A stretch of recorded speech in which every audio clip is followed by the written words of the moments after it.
मेरा नाम सुषमा है। मैं 22 साल की लड़की हूँ। मैं दिल्ली में रहकर पढ़ाई कर रही हूँ। मेरा जुड़वा भाई जी सका नाम रोहित है। वह पुणे में पढ़ता है। कल शाम को दिल्ली आया था क्योंकि हम दोनों ही अपने घर लखनऊ जाने वाले थे।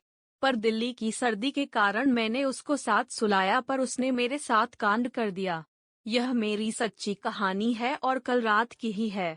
आशा करते हो यह कहानी आपको बहुत ही ज्यादा हॉट और सेक्सी लगेगी। जैसा कि आपको पता है हम दोनों भाई बहन जुड़वा है। तो जुड़वा जो भाई बहन होता है वह काफी खुले दिमाग का होता है क्योंकि एक साथ अपनी माँ के गर्भ में थे और साथ ही इस दुनिया में आए हैं।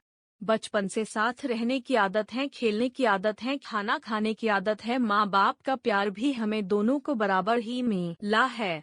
कभी ऐसा लगा ही नहीं था कि हम दोनों भाई और बहन हैं। एक साथ खेलते थे, एक साथ रहते थे। पर जब दोनों जवान हुए तब पता चला कि हम दोनों अलग अलग हैं, एक जैसे नहीं। माँ बाप भी हम दोनों को अलग अलग सुलाने लगे थे। जब हम बड़े हो गए थे तो क्यों दोनों को भी पता था कि एक जवान लड़का लड़की को एक साथ नहीं सुलाने चाहिए, चाहे वह रिश्ते में बहन और भाई ही क्यों ना हो। यह बात शायद आपको भी पता होगा कि भाई बहन जो जवान हो जाते हैं कभी भी एक साथ नहीं सोते हैं। कल रात की घटना घटने का कारण था।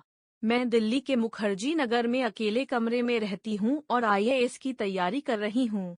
मेरा भाई पुणे में रहकर इंजीनियरिंग कर रहा है, उसका लास्ट सेमेस्टर ही है। हम दोनों ही अपने होम टाउन लखनऊ जाने वाले थे और साथ जाने वाले थे, इसलिए वह दिल्ली आ गया था ताकि हम उसी के साथ जा सके। शाम को करीब 6 बजे वह आ गया था। हम दोनों बाहर जाकर ढाबे में खाना खाकर आए पर जब सोने की बारी आई तो रजाई एक थी। तो हम दोनों अलग अलग सो भी नहीं सकते थे क्योंकि दिल्ली में ज्यादा सर्दी पड़ रही है। हम दोनों ने ही डिसाइड किया कि एक साथ ही सो जाते हैं। मेरा भाई अपनी गर्लफ्रेंड से सेक्सी बात कर रहा था। क्योंकि मैं जाकर उसके मोबाइल को देखे तो समझ आ गया वह दोनों ही गंदी गंदी बातें कर रहे थे।